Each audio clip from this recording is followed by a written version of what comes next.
궁시렁궁시렁 되듯이 말씀만 하셔서 제가 이제 반박을 못 하겠습니다.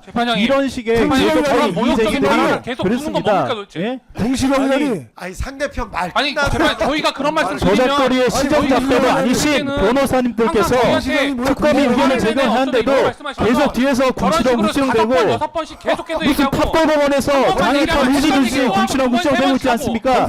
이런 식의 주신문이 계속 반복되는 것이 이 소송 지연의 가장 큰 원인이라고 생각됩니다. 그렇기 때문에 정말 하여튼간에 그 주심 검찰 주신문의 유도신문의 범위를 너무 좁게 보셔서 저희들이 방어권 변론권 침해가 심하다는 말씀을 좀 항의를 하겠습니다. 예예. 아유, 죄송합니다. 저희들도 볼 때는 이 유도신문과 관련해서는 이제 공판 초기부터 이제 문제가 됐었던 것 매 같은데, 기일마다 네, 아마 재판장님께서 이거를 정리를 하셨고 매길마다 이제 새로 이제 다시 처음 고지하듯이 다시 정리가 되는데요. 이 부분에 대해서는 변호인들이 크게 큰 문제는 재판장님의 소송 지휘에 전혀 따르지 않고 있다는 겁니다. 재판장님께서 유도신문이 아니라고 수차례 고지하였음에도 유도신문이라고 하면서 계속 주신문을 방해하는 문제가 있고요. 두 번째는 증거법칙을 운운하면서 직업법관인 재판부에 대해서 사실상 이게 직업법관을 폄하하는 듯한 의견을 많이 밝히고 있습니다. 그리고 유도신문과 관련해서도 발언입니다. 증인을 마치 특검이 유도하면 그대로 따르는 그냥 전형적인 어떻게 표현해야 할까요? 정상적인 그 일반인의 수준보다 낮은 증인으로 상정을 하고 오히려 증인에 대한 증언 능력까지도 겸하는 계속 의견을 반복하고 있습니다. 이런 반복들이 최소한 주신문이 마친 이후에 종합적으로 이제 이의제기가 될 수 있도록 좀 지휘해 주시기 바랍니다. 이게 이런 식으로 하면 주신문이 30분 40분 만에 끝날 게 1시간 1시간 반을 가는 이런 반복들이 많습니다. 지금 변호인께서 무슨 저기 뒤에서 궁시렁궁시렁 되듯이 말씀만 하셔서 제가 이제 반박을 못 하겠습니다. 이런 식의 이의제기들이 계속 부는 건 뭡니까 도대체? 궁시렁이라니. 아니 상대편 말 아니 제발 저희가 그런 말씀 드리면 저작거리의 시정작가도 아니신 변호사님들께서 특검이 의견을 제공하는데도 계속 뒤에서 궁시렁궁시렁대고 무슨 탑법원에서 장애판 후지듯이 궁시렁궁시렁대고 있지 않습니까? 이런 식의 주신문이 계속 반복되는 것이 소송 지연의 가장 큰 원인이라고 생각됩니다. 그렇기 때문에 변호인들의 이의 제기는 반드시 주신문이 마친 이후에 제기될 수 있도록 지휘해 주시기 바랍니다. 알겠습니다. 이런 부분에 대해서는 저희가 수차례 재판부께 말씀을 드렸습니다. 그 주신문에 대해서는 주신문에 대해서는 좀 중간에 끼어들지 않고 주신문을 마친 다음에 이의제기될 수 있도록 반드시 좀 지휘가 되어야 될 것으로 보입니다. 이상입니다. 제지를 당했습니다. 변론 중에서도 제지를 당했습니다. 변론권에 제한이 없는데도 끊고 들어오지 않았습니까? 지금 그리고 김재규 변호사님 말씀할 기회 드리면 되겠죠? 예. 저희는 이런 이 증인과 변호인 사이 그다음에 재판부하고 변호인 사이를 갈라치게 하는 이런 용어의 선정은 굉장히 잘못된 것이라는 점을 말씀을 드리고요. 굉장히 모욕적인 기분이 듭니다. 저희가 변론권을 저희가 항의는 했지만 그때마다 재판장님께서 왜 이렇게 날이 서 있냐, 뭐 선을 넘었다 그런 말씀하셨을 때 저희가 자중하고 받아들이고 최대한 저희 입장을 완곡하면서 예의 있게 표현하려고 했는데 알죠. 그게 어떻게 법관에 대한 그리고 증인에 대한 폄하라는 것입니까? 그리고 소송 지휘라는 것이 1회 공판기일에 있으면은 2회부터는 없는 것입니까? 유도신문이 반복이 되면 당연히 변호인은 형사소송법에 따라서 이의 신청을 하는 게 맞고 그것은 너무나 지극히 당연한 방어권의 행사입니다. 근데 그것을 두고 어떻게 저희가 소송지에 따르지 않아서 재판장님을 폄하하고 무시하고 증인을 일반인의 그 지위보다 격하시켜서 평가해. 그 근거가 어디에 있습니까? 그럼 방어권 행사하지 말까요? 이의 신청하지 말까요? 유도신문이 버젓이 여기에 있는데 지난 기일에서 유도신문에 대해서 재판장님과 저희의 의견이 다르다고 해서 새로 현출된 유도신문에 대해서 저희가 아무 말도 할 수가 없는 겁니까? 그것이야말로 지금 변호사를 안 해보셔서 그런 것 같은데요. 변호인의 변론권에 대해 전혀 이해가 없고 방어권에 대해서 기본적인 생각이 없기 때문에 저런 말을 하는 겁니다. 모욕적인 발언입니다. 저희가 언제 폄하를 했습니까? 저희가 언제 재판장님을 폄하하고 증인을 폄하했습니까? 구체적인 증거를 대십시오. 저희가 언제 폄하를 했습니까? 폄하라는 말 뜻에 제대로 아십니까? 모르는 것 같아요. 예, 말씀 들었고요. 이제 반대 신문 진행할까요? 아니요. 아니요. 재판장님, 저희한테 이 말씀을 드릴 기회를 주셔야 됩니다. 왜냐하면 알겠습니다. 저희는 그럼 유 변호사님 드릴 말씀이 많았는데 유 변호사님 말씀까지 듣고 그다음에 반대 신문 진행할게요. 예. 그 말씀만 그냥 들어주시는 게 아니고 재판장님께서 저희가 말씀을 드리면 사실은 그냥 이야기를 듣는 것 자체가 이제 그냥 뭐 어떤 변론권의 충분한 행사다. 그리고서는 그에 대한 결정은 저희가 요청드린 대로 된 바가 없습니다. 그럼에도 불구하고 저희는 계속 하는 게 저희의 일이고요. 그렇죠. 그게 바로 변호사의 업무입니다. 그리고 검사는 모름지기 객관 의무라는 게 존재합니다. 변호인하고는 다르게 객관 의무라는 게 존재하는데 지금 본인들이 한 불법 수사, 특히 서성환 검사는 지금 몇 회 공판기부터 이 사건 지금 본인이 얘기했습니다. 본인의 그 입으로 이 사건 초반에 있었던 이 제기에 대해서 단 한 번도 시정하려는 노력을 하지 않고요. 끊임없이 본인이 했던 말을 계속해서 반복하는 방식으로 소송 지원을 하고 있습니다. 그리고 나서 급기야 이제 나중에 항상 쓰는 방식은 뭐냐면 증인에게 어떠한 법률적인 판단을 구하는 식으로 증인 신문을 해왔고 그런 식의 증인 신문을 적절하지 않고 무익함에도 불구하고 계속해서 사실은 저희가 볼 때는 구체적으로 뭐 평가를 하는 것 자체가 저희한테 불이익이기 때문에 이런 말씀은 안 드리려고 했지만 검사가 그런 식으로 무익한 질문을 반복하는 것이 과연 검사의 입증에 어떠한 도움이 되는지도 사실은 의문을 가진 지 오래입니다. 그러나 그것은 검사가 부담해야 할 몫이기 때문에 저희가 구태여 지적하지 않았습니다. 그런데 이 사건 지금에 이르러서 지금 재판부의 소송지에 따르지 않았다라는 허위 사실을 얘기하고 있는 건 검사의 큰 문제입니다. 왜냐하면 근본적으로 지금 이 재판의 당사자로서 변호인을 인정을 하지 않고 있기 때문입니다. 그것은 근본적으로 형사소송에 대한 몰 이해고요.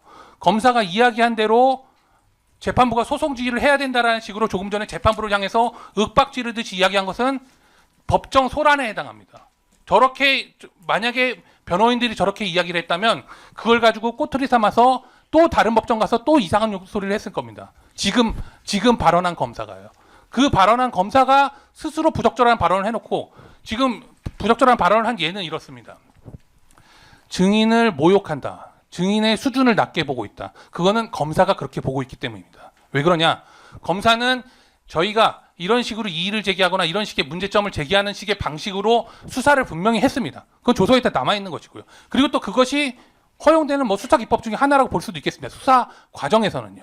그런데 본인들이 그렇게 수사를 해놓고 그에 대해서 법정에서 그와 같이 질문하는 것은 증거 법칙에 따라서 또는 신문의 방식에 따라서 허용되는 범위가 아니라고 이의를 제기하는 것에 대해서 모욕적이라고 이야기를 한다면 본인들이 했던 수사가 모욕적이고 본인들이 했던 수사가 불법이고 본인들이 했던 수사가 바로 날조된 수사였다라는 것을 서성관 검사 본인이 본인의 입으로 자인하는 겁니다. 그러니까 본인이 창피한 거죠, 사실은. 그리고 자꾸 증인 앞에서 변호인이 모욕을 준다라고 해서 이상한 어떤 생각을 증인에게 심어주려고 하는 서성관 검사의 시도는 사실 이 사건 공판에 초기부터 계속됐습니다. 뭐 증인이 모욕을 하지도 증인을 모욕을 누가 합니까? 저희가 모욕을 어떻게 합니까? 어떻게 저희가 기소 권한도 없고 수사 권한도 없는 저희가 변호인들이 무슨 수로 압박을 합니까? 그런데 본인들이 했던 증인들에 대해서 수없이 기소를 하고 증인들에 대해서 수없이 날조를 해서 기소를 한 이 사건에 이르러서는 본인들이 한 기소권의 남용이나 공소권의 남용에 대해서는 단 한마디도 하지 않고 그것 자체가 압박이었고 모욕이라는 것을 자인하듯이 변호인의 증인신문에 대해서 이런 식으로 이야기를 하는 것은 분명히 경고를 줘야 됩니다. 재판부께서 오히려 이런 부분에 대해서 지적을 하지 않으시고 검사가 그럴 수도 있지라고 계속해서 말씀하시면서 이 사건 지금에까지 이르니까 급기야 오늘은 서성환 검사가 재판부를 향해서 언성을 높이면서 소리를 지르는 사태까지 벌어졌습니다. 그러면서 변호인에게 대해서는 뒤에서 궁시렁댄다고 얘기를 합니다. 이게 지금 재판 당사자로서의 태도입니까? 저희가 의문을 제기하고 이의를 제기하는 것은 법률적인 이의를 제기하는 겁니다. 서성환 검사처럼 본인 스스로의 치부를 드러내는 식으로 상대방을 모욕 주고 예의가 없네 이런 한가한 얘기를 하고 있는 게 아닙니다. 법률적인 이야기를 하는 것이고 그에 대한 증거법적 판단을 구하는 겁니다. 저희는 이 판단을 수없이라도 당연히 재판부에게 구할 수 있습니다. 그게 바로 저희의 권리고 저희가 해야 될 일이고 저희가 이 자리에 앉아있는 이유죠. 그런데 검사는 이 자리에 앉아서 재판부를 윽박지르고 재판부와 변호인을 갈라치게 하고 증인에게는 어떠한 특정한 생각을 심어서 증언을 조작하려고 하는 게 바로 지금 서성환 검사의 태도입니다. 이 태도에 대해서 시정하지 않으시면 앞으로도 저런 식의 행태가 계속해서 반복될 것이고요. 계속해서 반복돼 왔다라는 것이 이 사건 법정에서의 서성환 검사의 행태로 다 드러나고 있는 겁니다. 재판부에서 소송 지휘를 해주시기 바랍니다. 저는. 예, 소란행위에 대해서는 감치 처분에 재판장님, 고 변호사님 잠깐만요. 제가 한 말씀만 드릴게요. 일단 반대 신문 계속 이제 진행할 텐데 한 말씀만 드릴게요. 그러니까 유승수 변호사님 말씀이 다 옳고 이제 타당하고 또 김지희 변호사의 말씀도 아무리 옳고 타당하다고 하더라도 재판부에서 보기엔 가장 기본적인 거 딱 한 가지. 남이 말할 때 개입을 해버리시니까 그 안에 있는 좋은 얘기든 뭐든 그 정당성이 너무 떨어져 버려요. 그러니까 다른 말씀 안 드리고 딱 그거 하나만 말씀드릴게요. 저도 뭘 잘못하면 집에서 어머니가 복잡한 얘기 안 해요. 너 방 깨끗하게 치웠니? 너 할 거 그러니까 기본적인 예절이나 예의 그 부분만 좀 해주시면 너무 좋을 것 같아요. 그러니까 제 말씀, 그러니까 저 유 변호사님 말씀도 다 타당하고 좋은 말씀이시고 김지희 변호사님 말씀도 타당하고 좋은 말씀인데 적어도 지금 그 말씀하실 때 서성환 검사님은 말을 끊지는 않더라. 근데 그 사소한 거 하나만 좀 지켜주시면 재판부에서도 조금 더 신경을 많이 좀 쓰도록 하겠습니다. 진행을 잘 못해서 뭐 노여워하시거나 뭐 이런 게 있으면 죄송하다는 말씀 항상 드리고 기본적인 거 하나만 지켜주시면 조금 더 저 변호사님들께서 하시는 말씀이 더 울림이 좀 있지 않을까 그런 생각이 좀 듭니다. 그러니까 재판장님 그렇게만 말씀 말씀드리고 저희가 좀 생각이 다른데요. 그 재판장님 말씀은 저희가 충분히 이해를 하고 그 부분에 대해서 저희도 그렇게 하려고 하고 있습니다. 다만 조금 전에 있었던 일은요. 변호인에 대한 직접적인 모욕 행위를 하는 겁니다. 그리고 그것은 저희가 그 의도를 알고 있습니다. 이 사건이 중계가 되고 있고 밖에서 기자들이 관심을 갖고 언론이 관심을 갖고 이것 자체를 갖다 현출해서 그 자체로 모욕 행위를 하려고 하는 시도입니다. 그걸 현재적으로 저희가 대응을 하지 않으면은 이런 식의 모욕 행위에 대해서는 무슨 반론이 필요가 없습니다. 왜냐하면 기자들은 언론은 그렇게 쓰는 것을 이용하는 것이거든요. 지금 서성환 검사가 저렇게 이야기하는 것은 사실은 이 재판이 중계되고 이 재판이 중계됨을 기화로 해서 변호인들을 그냥 망신 주고 격화시키기 위한 그런 의도에서 비롯된 것이 아닐 수가 없습니다. 지금 저희가 초반에 저희가 말씀드린 것은 다 사실은 연관이 있습니다, 재판장님. 이 재판이 중계가 되고 있다는 사실은 뭐냐면요. 이걸 갖다가 이용하고 영향을 받지 않으면 아무런 문제가 없습니다. 다만 영향을 안 받을 수가 없죠. 지금의 서성환 검사가 했던 것처럼, 지금의 검사가 했던 것처럼 언론에서 나왔던 내용이나 이러한 내용들을 재판정에서 언급하고 그리고 또 그와 같은 언급을 위해서 또다시 발언을 하고 이걸 저희가 현재적으로 저희가 이야기를 하지 않고 나중에 이야기를 한다? 그렇게 하면은 재판장님께서 그 시간을 사실 저희에게 충분하게 할애해 주시기도 어려울 뿐만 아니라 저희가 지금 이렇게 중계가 나간 부분을 또다시 저희가 지금 이 자리에서 대응하지 않았으면 그러면은 결국에는 서성환 검사 극대노 이렇게 나갈 겁니다. 저희가 검사 앞에서 굴복하는 사람들이 아닙니다. 저희는 검사하고 당연히 대립적인 당사자의 지위에 있는 사람들이고요. 재판부에는 판단을 구하기 위해서 이 자리에 있는 사람들입니다. 그런데 법률적인 이야기가 아니고 저렇게 모욕을 주고 사실은 법률적인 이의를 제기하는 것이라면 저희가 얼마든지 듣고 그 뒤에 발언하겠습니다. 저희가 약속드리겠습니다. 그런데 그것이 아니라 오로지 재판부에 대해서 사실은 저희는 재판부에 대한 모욕이라고 생각을 하고요. 오히려. 그리고 또 저희들에 대한 모욕, 증인에 대한 모욕을 갖다가 한꺼번에 다 저지르는 것을 갖다가 그대로 두고 그 다음에 다 듣고 난 다음에 이야기를 이거는 조금 좀 그 국면이 좀 다른 말씀을 하시는 거라고 생각합니다. 예, 알겠습니다. 이제 반대 신문 할까요? 아유, 저 이하상 변호사. 아까 우리 이하상 변호사 검사님이 이제 여기까지 하고 반대 신문 할까요? 검사님이 아까 얘기하시면서 시작할 때부터 변호인들이 운운했다 이렇게 시작을 했거든요. 이미 시작부터 했는데 저희가 참고 있었습니다.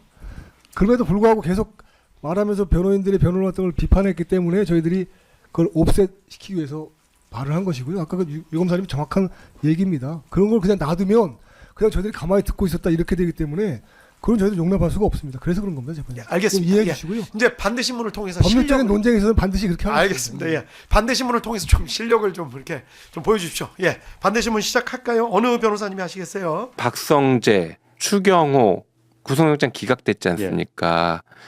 기각된 이유가 있어요. 저희는 박성재 기각 이후에 추경호는 기각될 가능성이 매우 높다라고 봤는데 그러고 왜 대응 안 했냐 그러면 저희가 또 혼은 나야겠지만 왜 그렇게 봤냐면요. 박성재랑 추경호를 영장 기각한 사유가 그 당시에 위법성 인식이 있다고 보기 어렵다. 그러니까 다툼의 여지가 있다라는 거예요. 계엄이 해제됐고 그다음에 계엄의 불법성이나 위헌성이 헌재에 의해서 최종 확인되기 전 단계이니 위법성 인식이 없을 수 있다. 다툼이 있다라는 논리예요. 그 논리는 누구한테 적용되냐면 조희대한테 적용되기 때문입니다. 아까 말씀드린 조희대가 그날 국회에서 계엄 해제하기 전에 이미 그런 회의를 했고 어떻게 계엄 사령관한테 협조할 것인가를 논의를 했어요. 관저에서 보고도 받았다면서요. 그렇죠. 포고령도 봤을 테고. 맞습니다. 그렇기 때문에 추경호와 박성재 구속영장이 발부가 되면 그것은 곧 조이대에 대한 수사의 길이 열리는 것이고 조이대 구속영장을 발부해도 아무런 이상이 없는 그 논리가 만들어지는 거예요. 그러니까 이렇게 저항하는 것입니다. 그러니까 조태용은 그냥 꼬린 시키더라도 그게 네. 바로 조이대한테 오지는 않잖아요. 그렇죠. 그런 그런데 것입니다. 박성재와 추경호는 대법원장과 바로 직결이 돼 있잖아요. 그렇죠. 논리도 구조가 같습니다. 예. 논리 구조도. 예. 그다음에 이제 지방선거 때문에 좀 대충 하고 가야 된다는 그런 이제 일부 의원님들의 생각에 대해서는요, 그건 굉장히 위험한 생각이고 그건 오산이에요. 그러니까 뭐 제가 오산이지 않습니까? 오산 시민이지 않습니까? 근데 그 18년도 지방선거 하기 전에 그때 제가 이제 당의 중진으로서 예. 전국을 다니면서 선거 지원 유세 많이 하고 예. 많은 당원들과 시민들을 그때 만났거든 18년도에. 예. 그때 어떤 얘기를 많이 들었냐 그러면은 아니 권력을 쥐어줬는데 왜 제대로 안 하는 거냐, 왜 검찰 개혁 안 하는 거냐, 언론 개혁 왜 안 하는 거냐. 지금도 그런 그 얘기하는 이야기가 분들 많이 엄청 있죠. 많이 들었어요. 예. 그렇죠. 근데 말이에요, 이 문제를 내란 척결을 제대로 처단하지 않고 지방선거 맞잖아요. 그러면은 국민들이나 우리 당원 지지자들, 그 민주당의 당원이나 지지자들이 야 너희들 180석 가지고 권력 다 잘 줬는데 이게 뭐냐 이거, 내란 세력도 저렇게 살려두고, 그러면서 혹독한 비난의 그런 역풍이 있을 거예요. 뭐 당연한- 역풍은 이럴 때 있는 거예요. 맞아요. 역풍을 이렇게 주로 보면 좀 이렇게 수박 같은 어리부리한 의원님들이 항상 역풍 이야기 하는데, 진짜 민심의 역풍은 민심에 반하는 그러한 사항을 우리가 했을 때 역풍을 맞는 거고요. 지금의 민심은 내란 세력 척결을 해달라는 거예요. 어저께 그 추위 한파에도 맞아요. 그 쏟아져 나온 시민들 왜 왔겠어요? 그분들도 답답하니까 나온 거예요. 그분들의 메시지는 단 하나였다고 봐요. 내란 세력 척결하자. 맞아요. 민주당 정신 차립시다. 그 이야기를 한 거예요. 나 요거 하나 좀 물어볼게요. 그러니까 아까 잠깐 그 우리 조희대 대법원장에 대한 탄핵안 뭐 잠깐 얘기 나왔었잖아요.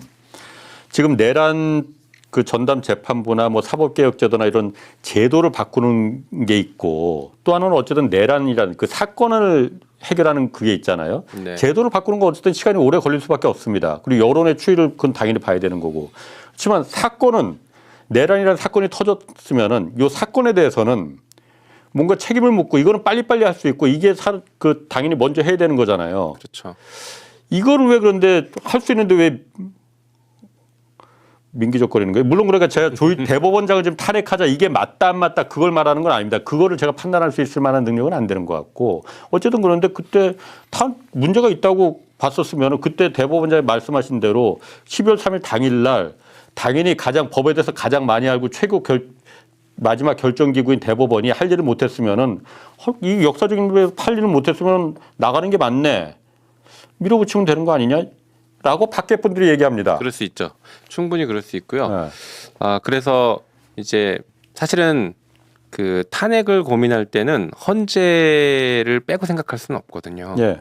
그래서 헌재가 탄핵을 인용할 수준으로 조사가 되어 있느냐가 사실은 필요한 전제예요.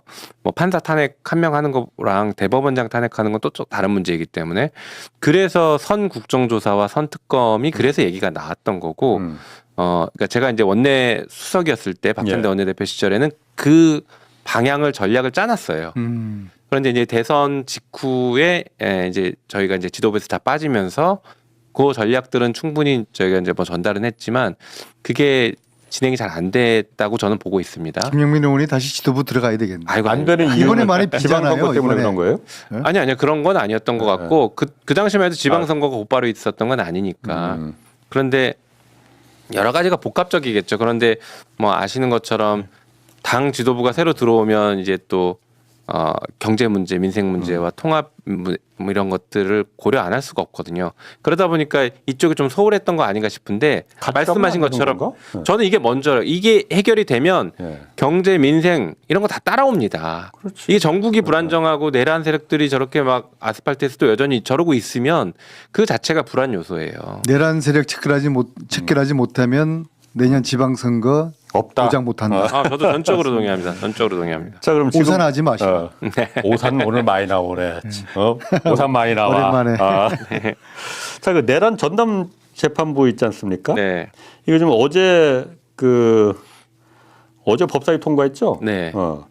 본회의 처리는 그럼 언제 되는 거예요, 이거는? 원래 오늘 본회의가 열리려고 했는데 오늘 원래 이제 오늘로 저희가 예상하고 오늘 2%가 예정돼 있으니까 본회의가 연계된 건가요? 그런 거 그러네. 같습니다. 그거네. 이게 이렇게 크다. 이 홍사훈 쇼의 영향력이. 그러네요. 홍산호 화이팅. 저희는 이제 원래 오늘 전체회의가 본회의가 예정돼 있을 거라고 예상하고 어제 그 본회의 있으면 정말 오늘 저 출연 못했겠네요. 예, 맞습니다. 그래서 어제 좀 빠르게 처리를 한 건데 안타깝게도 오늘 본회의가 이제 안 열렸죠. 근데 그럼에도 불구하고 꼭 오늘 본회의가 뭐 아니더라도 법사위 입장에서는 빨리 처리를 해야 될 필요성이 있는 상황이었죠. 그리고 저 같은 경우는 일소위에서 이제 월요일에 처리를 해놓은 상태였고요. 그리고 어제가 또 12.3 1년 되는 날이었기 그렇지. 때문에 국회에서 특히 법사위에서 이 문제에 대해서 적어도 법사위는 이렇게 매듭 짓고 갑니다. 이런 입장입니다라는 분명히 또 할 필요가 있었습니다. 상징성도 좀 있었는데. 그럼 법사위는 언제 열려요? 법사위는 어제 끝났고요. 어제 법사위 통과됐어. 네, 통과했어요. 됐고. 어제 국회에서 참 그 묘한 장면이 나왔는데 어제 국회에서 밤 9시부터 국회 본청 불을 다 끄고 밖에서 이제 레이저를 쏘면서 어떤 행사를 했어요. 그런데 저쪽 구석의 귀퉁이에 불 켜진 곳이 하나 있었습니다. 그 법사위. 그거 자체가 또 하나의 상징적인 장면처럼 돼버린 것 같은데. 이 법 통과시키려고. 네, 맞습니다. 그래서 법사위는 그냥 계속 회의를 했고, 그러니까 약간 이상한 모습이 됐죠. 어제 법외국제도 같이 통과가 됐고. 법외국제 같이 통과시켰어요. 근데 요거 하나 좀 이게 말이에요. 어제 그런 상황은 위원장과 추미애 위원장과 김용민 간사의 아주 고뇌에 찬 그런 결단과 그렇게 밀어붙여야 돼. 용이 주도한 그런 또 계획이 있었을 거예요. 아니 힘이 있을 때 좀 밀어붙여야지. 그걸 지금 밖에서라고 많이 얘기합니다. 네. 그러니까 좀 그걸 좀 전해주시고 당내. 문재인 정부의 그 과오를 되풀이하면 안 돼요. 그럼 국민들이 준 이 권력을 가지고 국민들이 원하는 그러한 개혁, 내란 세력 척결 이것을 선명하게 해야 돼요. 그래야지 국민들에게 신뢰를 얻고 국민들에게 오산 형님 좋다. 국민들의 지지를 받죠. 그러면 내년에 지방선거는 필승. 하나만 합니다. 그건. 저를 업어 키우시면서 이 얘기를 항상 들려주셨습니다. 똑바로 해라. 김용민 화이팅. 특히 이제 초선일 때도 항상 불러가지고 이런 상황에서는 이렇게 좀 움직이면 어떻겠냐라고 또 제안도 많이 주시고. 참 착하고 선해요. 그리고 또 안민석 의원이 테니스도 잘 쳐요. 아니 그래서 제가 문재인 정부 5년 내내 했던 게 끝나지 않은 전쟁이다. 이거 이제는 우리가 사회 개혁 과감하게 해야 된다. 검찰 개혁해야 되고 언론 개혁해야 된다. 우리 진도 좀 나갑시다. 할 게 많아 지금. 그 과를 되풀이하면 안 된다. 나 그 내란 전담 재판부가 다른 것보다도 지기현 판사가 어제 조지호 그 경찰청장 재판이 있었거든요.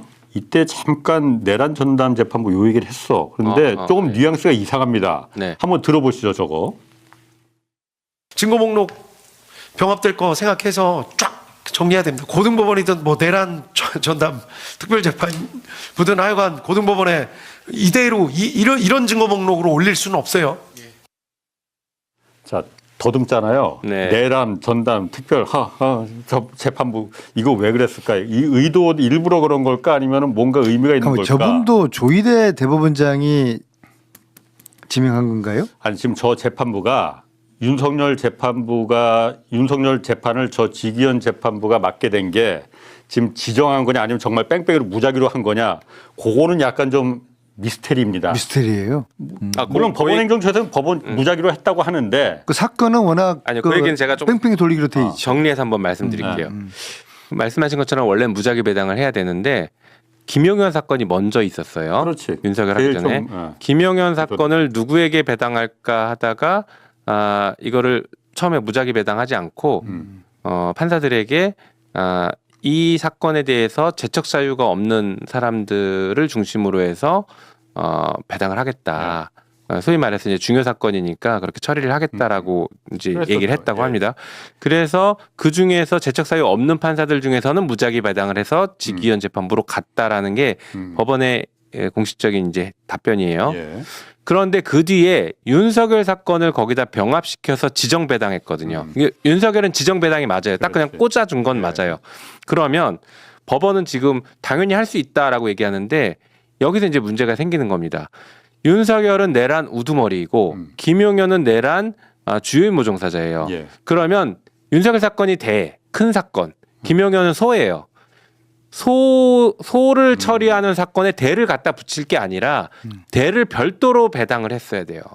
대를 진짜 별도로 무작위 배당하고 필요하면 이 부하들을 윤석열한테 병합을 시켜줘야 되는데 김용현한테 우두머리를 갖다 붙여준 것. 저는 이것이 잘못됐다. 그러니까 법원의 해명이 다 맞다고 하더라도 이거 자체가 의도적이다. 그 주최 측의 농간이라고 그렇죠. 이야기하는 거예요, 전문적으로. 그렇죠. 그리고 처음부터 직위원을 예상하고 배당한 거 아니냐라는 의혹도 제기되고 있는데 이 부분은 아직 저희가 더 확인을 해야 되는데 그러니까, 여전히 다 의심하고 있죠. 예. 근데 법원의 해명을 듣더라도 말씀드린 것처럼 이상하다. 이거는 왜 갖다 붙였냐. 이게 의도적이다라고 보고. 미스테리나 한번 좀 밝혀볼 필요가 있는데요. 제가 또 있는데 한덕수는 여전히 그러니까 직위원한테 안 갔단 말이야. 한덕수는. 똑같은 겁니다. 한덕수를 이진관 재판장한테 보냈던 것처럼 그러면 윤석열을 김용현한테 병합하지 말고 이진관 재판부에 보냈어도 되는 거 아니냐. 이 같은 맥락이거든요. 그렇죠. 그겁니다. 제가 그 17년 3월에요. 예. 이재용 재판 삼성 회장이 재판 시작됐잖아요. 예. 희한하게 이 재판을 최순실 후견인이라는 분이 있어요. 단국대 교수인데 예. 이분의 사위가 판사인데 이분이 이 재판을 맡는 거예요. 그래서 제가 뉴스공장 가서 이 이야기를 했어요. 이게 우연의 일치냐. 법원 행정처는 여기 대해서 해명하라 하니까 이제 바로 이제 성명서가 나왔어요. 전역은 사실 무근이다. 그러더니 다음 날 이걸 바꾸더라고요. 찔리는 게 있는 거죠. 그래서 그러니까 이게 그 부분은 사실 그 즈음 시기인가 MBC에서 그때 보도가 한번 나왔는데 고법의 부장판사가 말이 무작이지 얼마든지 이게 그러니까, 원하는 저도 판사한테 그때 이게 보니까 배당이 되게 그러니까 할 수 있다. 수 있죠. 라고 그러니까 그때 이제 양심 고백을 한번 했었거든요. 가령 이제 그런 식이죠. 뺑뺑이 해가지고 홍 판사가 지정이 됐어요. 네. 근데 홍 판사가 나 이제 몸이 아파가지고 못해. 그러면 이제 다음에 이제 임의로 배정되는 그러한 시스템 하에서 주최층의 농간을 부릴 수 있는 여지가 있는데 과연 직위원이란 저런 분이 이 재판을 맡게 된 게 이게 우연의 일치일까? 거기에 대해서는 이건 좀 규명을 제대로 좀 해봐야 될 것 같아요. 맞습니다. 그러니까 아까 말씀드린 것처럼 직위원 재판부로 가는 거 자체가 법원 말을 100% 믿어줘서 무작위 배당이라고 하더라도 그 뒤에 딱 그 뒤에 잘 됐다. 직위원한테 배당되네. 그럼 윤석열은 직위원한테 보내야지라는 결정을 했다는 그럴 수도 거예요. 있는 거죠. 우리가 의심하는 거는 그걸 목적으로 하기 위해서 직위원을 일부러 그렇게 했다는 거죠. 그렇죠. 저희도 거기까지 의심하는데 예. 현재까지 법원에 드러난 해명을 놓고 보더라도 예. 이 문제가 반드시 거기엔 있다라고 얘기하는 겁니다. 그러니까 예를 들면 아까 말씀드린 것처럼 한덕수는 왜 그럼 직위원한테 안 보냈냐 이런 것들이 안 보내도 되기 때문에 안 보내는 거예요. 그런데 왜 윤석열만 하필 거기다 보냈느냐 이게 의도성이 있다고 보는 거죠. 그러니까 애초에 처음에 물론 김용현이 제일 먼저 구속 기소가 됐으니까 당연히 거기 재판이 먼저 시작되는 건 맞는데 맞습니다. 내란 재판이잖아요. 그렇죠. 우리 역사에 한 번 있을까 말까. 그 사람을 갖다가 일반 무작위로다가 이 중요한 재판을 갖다가 무작위라는 게 맞았느냐 아니라는 거잖아요. 그러니까.